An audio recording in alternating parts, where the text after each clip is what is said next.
நீங்கள் பார்த்து கொண்டிருப்பது உங்கள் ஜாஷுவா டிவி. சகல ஜனங்களுக்கும் நற்செய்தி.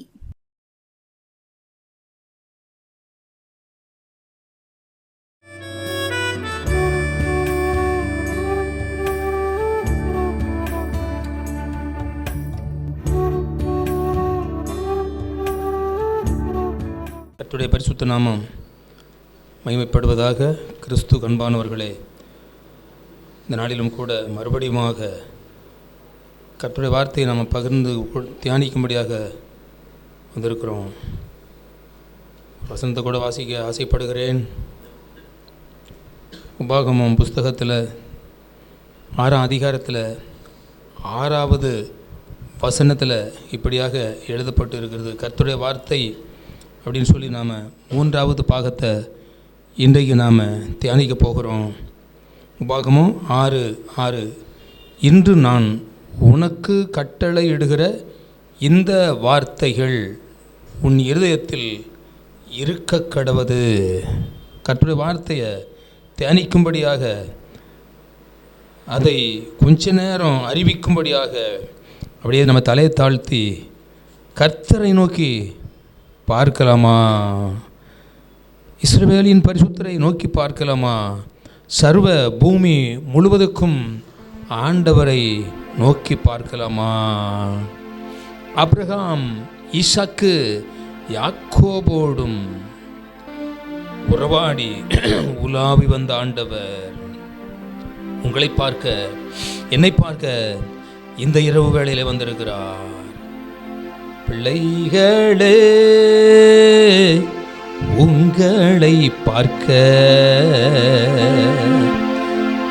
இந்த வேளை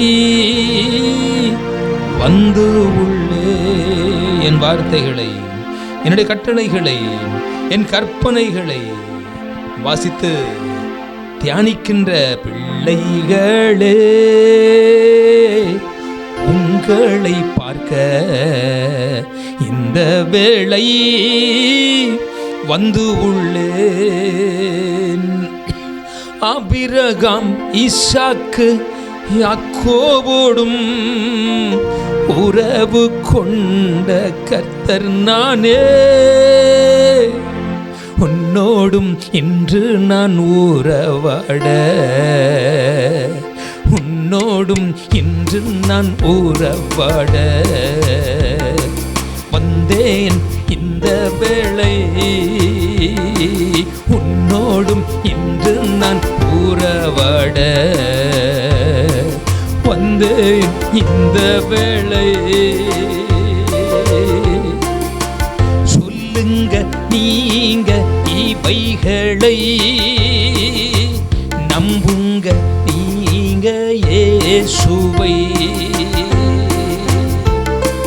நீங்க இப்படி சொல்லுங்க, என் தெய்வமே, என்னை நீர் பார்க்க வந்ததற்காய் நன்றி நன்றி.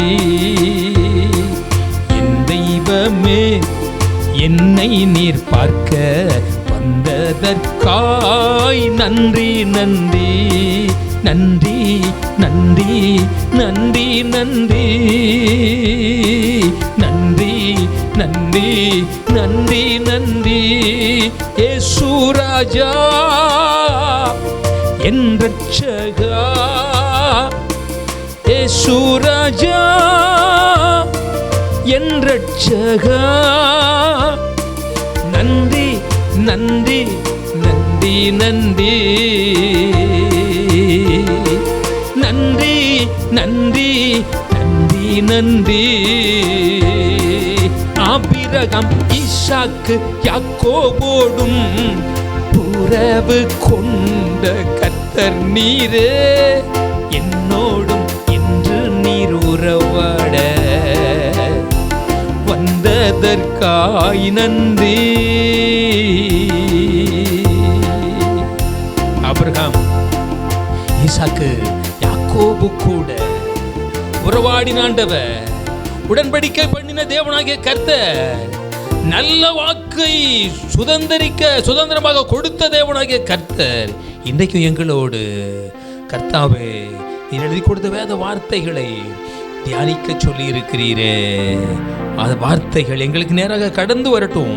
அக்கினிக்குள்ளிருந்து புறப்பட்ட வார்த்தை மலை எரிந்து கொண்டிருந்தது, அவைகள் நடுவிலிருந்து புறப்பட்ட உம்முடைய வார்த்தை இன்றைக்கு ஜோஷுவா டிவி மூலமாக எங்கெல்லாம் சொல்லுகிறதோ அங்கெல்லாம் உம்முடைய நாம மகிமைப்படட்டும், ஜனங்கள் உம்மை அறிந்து கொள்ளட்டும், அந்த அழியாத வாழ்வுக்கு ஆயத்தமாகட்டும். இயேசு கிறிஸ்துவின் நாமத்தில் ஜெபிக்கிறேன் பிதாவே, ஆமென், ஆமென். அன்பானவர்களே, கர்த்தருடைய வார்த்தை என்று இன்றைக்கு நாம் 3ஆம் பாகத்தை தியானித்து கொண்டிருக்கிறோம். ஆவலாக, ஆசையாக, ஊக்கமாக, உரத்த குரலோடு கர்த்தரை அறிவித்து கொண்டிருக்கின்ற இந்த வேளையில் இசையோடு கர்த்தருடைய நாமத்தை பாடி உங்களுக்கு நாங்கள் இந்த வார்த்தைகளை அனுப்புகிறோம். தேவ வார்த்தை கர்த்தருடைய வாயிலிருந்து புறப்பட்ட வார்த்தை. உபாகமம் 6 அதிகாரத்தில் 6ஆம் வசனத்தில், இன்று நான் உனக்கு கட்டளையிடுகிற இந்த வார்த்தைகள் உன் இருதயத்தில் இருக்க கடவுது. இஸ்ரவேலே, நீ கேள், உன் தேவனாகிய கர்த்தர் ஒருவரே கர்த்தர். உன் தேவனாகிய கர்த்தரிடத்தில் நீ முழு இருதயத்தோடும், முழு ஆத்துமாவோடும், முழு பலத்தோடும், உன் முழு மனதோடும் அன்பு கூறுவாயாக அப்படின்னு சொல்லிட்டு 6ஆவது வசனத்தில் தான் இப்படியாக, நான் உனக்கு கட்டளையிடுகிற இந்த வார்த்தைகள் உன் இருதயத்தில் இருக்க கடவுது. இருதயத்தில், இருதயம் இந்த சரீரத்தில் முக்கியமானது. இந்த இருதயம் இந்த சரீரத்தை முழுவதும் ஆளக்கூடியது. இந்த இருதயத்திலிருந்து தான் எல்லாமே இந்த சரீரத்திற்கு போகிறது. யோசனைகள், செயல்பாடுகள், நடக்கக்கூடிய வழிகள் எல்லாம் இந்த இருதயத்திற்குள் இருந்து தான் புறப்பட்டு நம்மை அது இயக்கி கொண்டு இருக்கிறது. அந்த இருதயத்திற்குள்ள என்னுடைய வார்த்தை, கர்த்தராகிய நான் உங்களுக்கு கொடுக்கின்ற இந்த வார்த்தையை நீங்க எழுதி வைங்க, இருதயத்தில் இருக்கட்டும் அப்படின்னு சொல்றாரு. இருதயத்தில் கர்த்தருடைய வார்த்தையை நீங்க எழுதி வைத்திருக்கிறீர்களா? என்னுடைய அனுபவத்தில் 27 வயது வரையிலும் இந்த உலகத்தின்படி கட்டுக்கதைகளை, அவைகளில் உள்ள பாடல்களை இதய பலகையில் எழுதி வைத்திருந்தேன். ஆனால் அவைகளின் நிமித்தம் முன்னேற்றம் இல்லை, மகிழ்ச்சி இல்லை. கொஞ்ச நேரம் மகிழ்ச்சி வரும் சினிமா பாடலை பாட போகிற போது, ஆனால் அதை அடுத்து நடக்கக்கூடிய சம்பவங்கள் எல்லாம் தீமையானவைகள், துக்கமானவைகள், துயரமானவைகள், வெறுக்கிறவைகள், விரும்பாத தீமைகள், விரும்பாத பாவங்கள் வரும். கர்த்தருடைய வார்த்தை இல்லாத போது அதை அடுத்து கிறிஸ்துவின் வசனம், கிறிஸ்துவின் வழிகள், கர்த்தருடைய வழிகள், கர்த்தருடைய வார்த்தைகள், பரிசுத்த வேதாகம வழிகள், பரிசுத்த வேதாகம வார்த்தைகள் இல்லாவிட்டா இந்த உலகத்தில் வாழவே முடியாதுன்னு சொல்லித்தான் அந்த இளையகுமாரன் மனம் திரும்பி அப்பாவிடத்தில் வந்தான்னு சொல்லி இயேசு உவமையாக சொன்னார். எல்லாருக்கும் விளங்கக்கூடிய அளவுக்கு 2 குமாரர் இருந்தாங்க. ஒரு தகப்பனுக்கு இளையவன் ஆஸ்தியை எல்லாம் பிரித்து கொண்டு தூர தேசத்திற்கு போனான். அங்கே துன்ப பாதையில் நடந்தான். ஆஸ்தியெல்லாம் செலவழிஞ்சு போச்சு. அப்பா ஆஸ்தியெல்லாம் செலவழிஞ்சு போச்சு. அப்பா மகிமையெல்லாம் போயிருச்சு. அப்பா கொடுத்த பலமெல்லாம் போயிருச்சு. அப்பா கொடுத்த சுகமெல்லாம் போயிருச்சு. அப்பாவுடைய மகிமையெல்லாம் போயிருச்சு. இந்த வேத வார்த்தை இந்த இருதய பலகையில் இல்லாதிருந்ததுனால, தகப்பனை விட்டு தூர தேசத்திற்கு போனதுனால, அதனால ஆண்டவரே ஜெபம் பண்ண, இயேசுவே உலக வாழ்க்கை வேண்டாம், உலக சிற்றின்பம் வேண்டாம், இந்த கட்டுக்கதைகள் வேண்டாம், இதெல்லாம் தூர வச்சிருந்தேன், இதை நான் மறக்கணும். என்ன செய்யணும்? என் வசனத்தை இருதய பலகையில் எழுதிக்கொள் மகனேன்னு சொன்னாரு. 300 சினிமா பாடல்கள் இருந்த இந்த இருதய பலகைக்குள்ள 300 வசனங்கள் வந்தது. 300 சினிமா பாடல்களை தோற்கடித்தது கிறிஸ்துவின் வசனம். அப்பொழுது கிறிஸ்துவின் மேல நாட்டம் கொண்டு துன்ப பாதையை நினைத்து நினைத்து, தூர தேசத்துல நான் இருக்கையில, துன்ப பாதையில நான் நடக்கையில, வசன கடிதத்தாலே எனக்கு தூது விட்டது நீர்தானே அப்பா. தூர தேசத்துல நான் இருக்கையில, துன்ப பாதையில நான் நடக்கையில, வசன கடிதத்தாலே எனக்கு தூது விட்டது நீர்தானே அப்பா. தூது விட்டது நீர்தானே அப்பா. நந்தி நந்தி நந்தி நந்தி ஏசப்பா, நந்தி நந்தி நந்தி நந்தி ஏசப்பா, நந்தி நந்தி நந்தி நந்தி நந்தி ஏசப்பா. உமக்கு நந்தி நந்தி நந்தி நந்தி ஏசப்பா, நந்தி நந்தி நந்தி நந்தி ஏசப்பா, நந்தி நந்தி நந்தி நந்தி நந்தி ஏசப்பா. வசன கடிதம் நான் கண்டது, உமது குமுறல் நான் அறிந்தது, மனந்திரும்பிய ஓடி வந்தது, உமது புகழை பாடிடத்தானப்பா. வசன கடிதம் நான் கண்டது, உமது குமுறல் நான் அறிந்தது, வசன கடித மனந்திரும்பிய ஓடி வந்தது, உமது புகழை பாடிடத்தானப்பா. உமது புகழை பாடிடத்தானப்பா.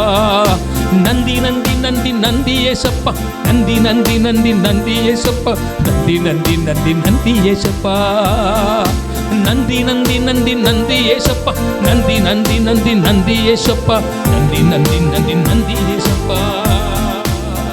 இப்படியாக ஒருவேளை நீங்க உலகத்தின்படி வாழ்ந்து உபத்திரவத்தோடு இருக்கலாம், துன்ப பாதையில் நடக்கலாம், இயேசுவை விட்டு தூரத்தில் இப்போ நீ இங்கே இருக்கலாம். உங்க இதய பலகைக்குள்ள இந்த வேத வசனம் இல்லாவிட்டால் இயேசு உங்க கூட இருக்க மாட்டாரு. இயேசு உங்களை நடத்தி செல்ல மாட்டாரு. பசும்புல் மேய்ச்சல் உங்களுக்கு இருக்காது, அமர்ந்த தண்ணீர் உங்களுக்கு இருக்காது, தாகம் தீர்க்கப்படாது. அப்படி உள்ள சூழ்நிலையில நீங்க இருப்பீர்களானால், ஆண்டவரே நான் அந்த இளையகுமாரனை போல நான் மனம் திரும்பி வருகிறேன், உங்களுடைய வேத வார்த்தைகளை, நீர் எழுதி கொடுத்த கட்டளைகளை, கற்பனைகளை நான் வாசிக்கிறேன், அதை தியானிக்கிறேன், அதை என் இருதய பலகையில் எழுதுகிறேன்னு சொல்லி ஒருவேளை நீங்க வந்தீர்களானா உங்க வாழ்க்கையில சந்தோஷம், உங்க வாழ்க்கையில சஞ்சலம் நீங்கி போகும், மகிழ்ச்சி வரும். பாருங்க, அதை அடுத்து 7ஆம் வசனத்தை பார்த்தீங்கன்னா, நீ அவைகளை உன் பிள்ளைகளுக்கு கருத்தாய் போதிக்கணும். நீ வீட்டில் உட்கார்ந்திருக்கிற போதும், வழியில நடக்கிற போதும், படுத்து கொள்ளுகிற போதும், எழுந்திருக்கிற போதும் அவைகளை குறித்தே பேசு பேசு. வேத வார்த்தை குறித்து நீ பேசு, உன் பிள்ளைகளுக்கு போதித்து பேசு, உன் பிள்ளைகளுக்கு இத போதித்து உரத்த குரல்ல ஊக்கமாக உத்தமமான வழி. கர்த்தருடைய வேதம் குறைவற்றது, ஆத்துமாக்களை உயிர்ப்பிக்க கூடியதாக இருக்கிறது. கர்த்தருடைய வசனம், கர்த்தருடைய வார்த்தை புடமிடப்பட்டது, தம்மை நம்புகின்ற யாவருக்கும் அவர் கேடகமாக இருக்கிறார் என்று சங்கீத புஸ்தகத்தில் 18ஆம் அதிகாரத்தில் வாசிக்கிறோம். அதனால இந்த வேத வார்த்தைகளை இதய பலகையில் எழுதினா மாத்திரம் போதாது, அதன்படி நடந்தா மாத்திரம் போதாது, அவைகளை உன் பிள்ளைகளுக்கு கருத்தா போதித்துரு. நீ வீட்டில் உட்கார்ந்திருக்கிற போது போதித்துடு, வழியில நடக்கிற போது போதித்துடு, படுத்திருக்கிற போது இந்த வேத வசனங்களை நீ தியானித்துடு, பிள்ளைகளுக்கு போதித்துடு. அன்பானவர்களே, அப்படி நீங்க செய்வீர்களா? அப்படி செய்வீர்களா? எழுந்திருக்கிற போது அவைகளை குறித்தே பேசுங்க, அவைகளை குறித்தே நீங்க சிந்தியுங்க, செயல்படுங்க. அப்படியாக கர்த்தராகிய ஆண்டவர் சொல்லுகின்றார். கண்மலைய பார்த்து மோசே நீ பேசு, அது தன்னிடத்தில் உள்ள தண்ணீரை கொடுக்கும், அது தன்னிடத்தில் உள்ள தண்ணீரை கொடுக்கும், உங்க தாகத்தை தீர்க்கிற ஜீவபானமாகும். உங்க தாகத்தை தீர்க்கிற ஜீவபானம் ஆகும். கண்மலைய பார்த்து மோசே நீ பேசு, கண்மலைய பார்த்து மோசே நீ பேசு. அது தன்னிடத்தில் உள்ள தண்ணீரை கொடுக்கும், அது தன்னிடத்தில் உள்ள தண்ணீரை கொடுக்கும். உங்க தாகத்தை தீர்க்கிற ஜீவபானம் ஆகும், உங்க தாகத்தை தீர்க்கிற ஜீவபானம் ஆகும். கண்மலைய பார்த்து மோசே நீ பேசு. கர்த்தராகிய நான் சொல்லுவதை நீ செய், கர்த்தராகிய நான் சொல்லுவதை நீ செய். என்னுடைய வார்த்தை எப்போதுமே மெய். கர்த்தராகிய நான் சொல்லுவதை நீ செய், எப்பொழுதும் என்னுடைய வார்த்தை எப்போதுமே மெய். இந்த உண்மையை இந்த உலகம் அறியணும், இந்த உண்மையை இந்த உலகம் அறியணும். இதற்காக நீ என்னை அறிவிக்கணும். இந்த வார்த்தைய, இந்த கற்பனைகளை, கர்த்தருடைய வாயிலிருந்து புறப்பட்ட இந்த அக்கினி நாவு, அக்கினியிலிருந்து புறப்பட்டு வந்த வார்த்தைகளை, அதிசயமான வார்த்தைகளை கருத்தா நீங்க பிள்ளைகளுக்கு போதிக்கணும், அநேகருக்கு போதிக்கணும், உலக பிள்ளைகளுக்கு போதிக்கணும். போதித்து அவைகளை குறித்தே பேசுங்க. தேவனாகிய கர்த்தர் சொல்லுகின்றார், என்னுடைய வார்த்தை மெய்யானது, என்னுடைய வார்த்தை உண்மையானது. இந்த வார்த்தையை உலகம் அறியணும். அதற்காகத்தான் நீங்க உங்க இருதயத்தில் என் வார்த்தையை பதிக்கணும், கருத்தாய் பிள்ளைகளுக்கு போதிக்கணும், அவைகளை குறித்தே நீங்க பேசணும். வேத வார்த்தைகளை வாசிங்க, இதே பலகையில் எழுதி வைங்க. தூக்கம் வரும் வரைக்கும், புசிக்கிற போது, குடிக்கிற போது, படுத்து கொள்ளுகிற போது, எழுந்திருக்கிற போது, நடக்கிற போது இந்த வேத வார்த்தைகளை குறித்தே நீங்க பேசுங்க. துன்மார்க்கருடைய ஆலோசனையில் நடவாமல், பாவிகளுடைய வழிகளில் நில்லாமல், பரியாசக்காரர் உட்காருகிற இடத்துல உட்காராம, கர்த்தருடைய வேதத்தில் பிரியமாய் இருந்து இரவும் பகலும் அதை தியானிக்கிற மனுஷன் பாக்கியவான் என்று எழுதப்பட்டிருக்கிறது. அந்த வார்த்தைகளை நீங்க வாசித்திருக்கிறீர்களா? அதை நீங்க வாசித்து அதை கடைபிடித்து நீங்க வருவீர்களானால் நீங்க உயர்வீங்க, கர்த்தருடைய பிள்ளைகளாக நீங்க மாறுவீங்க. இன்னொரு வசனத்தை கூட நான் வாசிக்க ஆசைப்படுகிறேன். லூக்கா சுவிசேஷத்தில் 7வது அதிகாரத்தில் 47வது வசனம். லூக்கா 7:47. என்னிடத்தில் வந்து என் வார்த்தைகளை கேட்டு அவைகளின்படி செய்கிறவன் யாருக்கு ஒப்பாயிருக்கிறான் என்று உங்களுக்கு காண்பிப்பேன். பாருங்க, இயேசு சொல்றாரு, இயேசுவின் வாயிலிருந்து புறப்பட்டு வந்த கிருபை உள்ள வார்த்தை, என்னிடத்தில் வந்து என் வார்த்தைகளை கேட்டு அவைகளின்படி செய்கிறவன் யாருக்கு ஒப்பாயிருக்கிறான் என்று இருக்கிறான் என்று உங்களுக்கு காண்பிப்பேன். ஆழமாய் தோண்டி கற்பாறை மேல் அஸ்திபாரம் போடப்பட்டு வீடு கட்டுகிற மனுஷனுக்கு ஒப்பாயிருக்கிறான். பெருவெள்ளம் வந்து நீரோட்டம் அந்த வீட்டின் மேல் மோதியும் அதை அசைக்க கூடாமற் போயிற்று. ஏனென்றால் அது கன்மலையின் மேல் அஸ்திபாரம் போடப்பட்டிருந்தது. அன்பானவர்களே, இயேசு கிறிஸ்து சொல்லுகின்ற அந்த வார்த்தையை கேட்டு அதன்படி செய்வீர்களானால், ஆழமாய் தோண்டி, அதுவும் கற்பாறை மேலே தோண்டி அதில் வீடு கட்டுகின்ற மனுஷனுக்கு வீட்டுக்கு ஒப்பாயிருக்கும் அப்படின்னு சொல்கிறாரு. அதில் நீரோட்டம் வந்து மோதினாலும், பெரும் வெள்ளம் வந்து மோதினாலும் அதை அசைக்க முடியாது.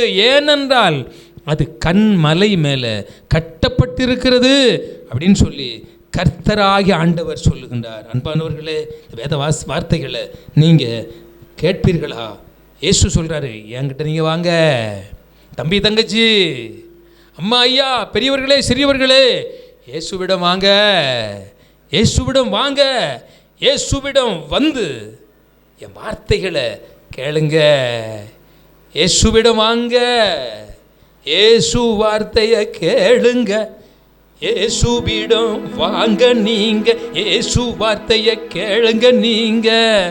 இயேசுவிடம் நீங்க வாங்க நீங்க, அவர் வார்த்தைய கேளுங்க நீங்க. நீங்க கற்பாறையின் மேல கட்டப்பட்ட வீட்டை போல இருப்பீங்க, அசைக்கப்பட மாட்டீங்க, ஆபத்தில் அஞ்ச மாட்டீங்க. நீரோட்டம் வந்தாலும் உங்க வீட்டை கண்மலையாகிய கிறிஸ்துவின் மேல கட்டப்பட்டிருக்கிற உன்னுடைய வீட்டை பெருங்காற்று வந்து தாக்க முடியாது, தாக்கினாலும் சேதப்படுத்த முடியாது.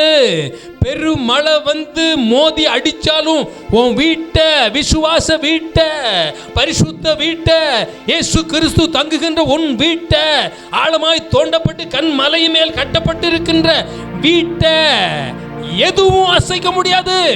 நீ பயப்படாமல் இருப்பாய். கர்த்தர் மேல, கண்மலை மேல உன் வீடு கட்டப்பட்டிருக்கிறது, பயப்படாதே. அதனால தான் இயேசு இன்னொரு வசனத்தை சொல்றாரு சுவிசேஷத்தில் 12:32 இப்படியாக சொல்லுகின்றார், பயப்படாதே சிறுமந்தையே, கண்மலை மேல கட்டப்பட்டிருக்கின்ற அசைக்க முடியாத நம்பிக்கை உள்ளவனாக, விசுவாசம் உள்ளவனாக இருக்கின்ற என் மகளே, மகளே, பயப்படாதே சிறுமந்தையே, உங்கள் பிதா உங்களுக்கு ராஜ்யத்தை கொடுக்க ஆயத்தமா இருக்கிறார். நீ பயந்து கொண்டு இருக்கிறீர்களோ? என் வீடு நிலைத்திருக்குமா? விசுவாச வீடு நிலைத்திருக்குமா? பரிசுத்த வீடு நிலைத்திருக்குமா? அந்த பரலோக வாழ்வுக்கு நான் போயிடுவேனா? அந்த பரிசுத்த நகரத்திற்கு போய்விட வேணான்னு சொல்லி ஒருவேளை சந்தேகப்பட்டு கொண்டு இருக்கிறீர்களோ? அதை உங்களை பார்த்து தான் ஆழத்தில் போடப்பட்ட, ஆழத்தில் வெட்டப்பட்டு கண்மலை மேல கட்டப்பட்டிருக்கின்ற வீட்டை பார்த்து ஆண்டவர் இயேசு சொல்லுகின்றார், பயப்படாதே சிறுமந்தையே, பரலோக ராஜ்யம் உனக்குள்ளதே, தேடுங்கள் தேவனின் ராஜ்யத்தை, கூடையாவும் கொடுப்பாரே.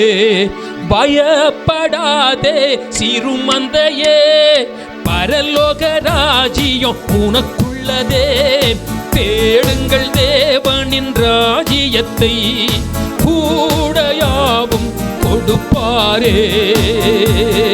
தேடுங்கள் தேவனின் ராஜ்யத்தை, கூடையாவும் கொடுப்பாரே. புசிப்பும் அல்ல குடிப்பும் அல்ல தேவனின் ராஜ்யமே, புசிப்பும் அல்ல குடிப்பும் அல்ல தேவனின் ராஜ்யமே, நீதி சமாதானம் நித்திய சந்தோஷம் நிர்மல நாவியாலே. பயப்படாதே சிறுமந்தையே, பயப்படாதே சிறுமந்தையே, பரலோக ராஜ்யம் உனக்குள்ளதே, தேடுங்கள் தேவனின் ராஜ்யத்தை, கூடையாவும் கொடுப்பாரே. மாணவர்களே, வேத வார்த்தைகளை உங்க இதய பலகையில எழுதி வைங்க. நீங்க பிள்ளைகளுக்கு கருத்தாய் போதீங்க. அடுத்து இயேசு சொன்ன அந்த சந்தோஷமான வார்த்தை, பயப்படாதே சிறுமந்தையே, பிதா உங்களுக்கு, உங்கள் பிதா உங்களுக்கு ராஜ்யத்தை கொடுக்க ஆயத்தமாக இருக்கிறார். நீ இந்த இயேசு சொன்ன மாதிரி கற்பாறை மேலே கட்டப்பட்ட வீடு போல இருந்து அந்த பரலோக ராஜ்யத்தை சுதந்தரிக்கும்படியாக ஜெபம் பண்ணுவோமா? பரிசுத்தமும் அன்பும் நிறைந்த நல்ல ஆண்டவரே, கொஞ்ச நேரம் உடைய வேத வார்த்தைகளை மறுபடியுமாக தியானித்திருக்கிறோம் அப்பா. இவைகள் மூலமாக என் ஆண்டவர் இயேசு பாடலோடு அப்பா வசன தியானத்தோடு உம்முடைய விருப்பத்தின்படி கொஞ்ச நேரம் உம்முடைய ஜனங்களுக்கு இதை அறிவித்திருக்கிறேன். இது நீர் விரும்பின காரியங்களை செய்து முடித்து விட்டு திரும்புவதாக இயேசு கிறிஸ்துவின் நாமத்தில் ஜெபிக்கிறேன் பிதாவே. ஆமென், ஆமென்.